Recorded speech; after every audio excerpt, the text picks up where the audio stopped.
Chairman Levin, Ranking Member Moore, and members of this subcommittee, I appreciate the opportunity to highlight legislation Representative Pappas and I introduced aiming at helping veteran homelessness. The Affordable Housing for Homeless Veterans Act of 2021 would increase the number of affordable housing options, especially in high-cost areas, to help reduce the recent uptick in veteran homelessness due to the pandemic. Our job on the Veterans Affairs Committee is to ensure we are taking care of and doing right by our veterans. This legislation works to do just that by curbing veteran homelessness and ensuring our nation's heroes are not without shelter for themselves and their families is the top priority for me, and I know is true for others on the committee. As VA Secretary McDonough and Housing and Urban Development Secretary Fudge stated in a release this week, there are over 37,000 veterans experience homelessness in America. This is unacceptable for our veterans, and we must be part of the solution in Congress and in the administration. I was just pleased to see that the Department of VA and HUD align efforts and join forces to find ways to end veteran homelessness. One of the priorities mentioned by VA and HUD is increasing the supply and access to affordable housing.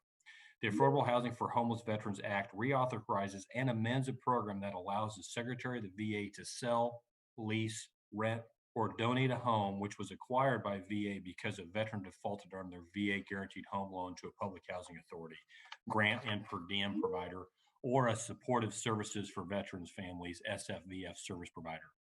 The public housing authority or providers could then use these homes as vouchers for permanent housing and shelter veterans and their families who are homeless or at risk of becoming homeless. By reauthorizing this program and removing some burdensome regulations from the old program, the number of affordable housing options in higher cost areas will increase and provide relief to veterans who have limited housing options. I was pleased this legislation received bipartisan support from my colleagues on the committee, including, as I mentioned earlier, Representative Pappas and also Representative Cawthorn, as well as members of the committee, other members of the committee. This broad support shows a willingness by the House of Representatives to implement these small but impactful changes for our veterans across the country. I also had the opportunity to speak with VA Secretary McDonough last Friday when he visited VA facilities in Kansas. I spoke to him about the Affordable Housing for Homeless Veterans Act, and he was encouraged about the work we are doing in the committee to help veterans. I look forward to my continued partnership with the Secretary and with the VA. Thank you to all of our panelists for being here to testify today and for the work you do on behalf of our nation's veterans. Thank you, Chairman and Ranking Member, for allowing me to speak on behalf of the Affordable Housing for Homeless Veterans Act. I look forward to passing this legislation and continuing work on behalf of veterans. I yield back the remainder of my time.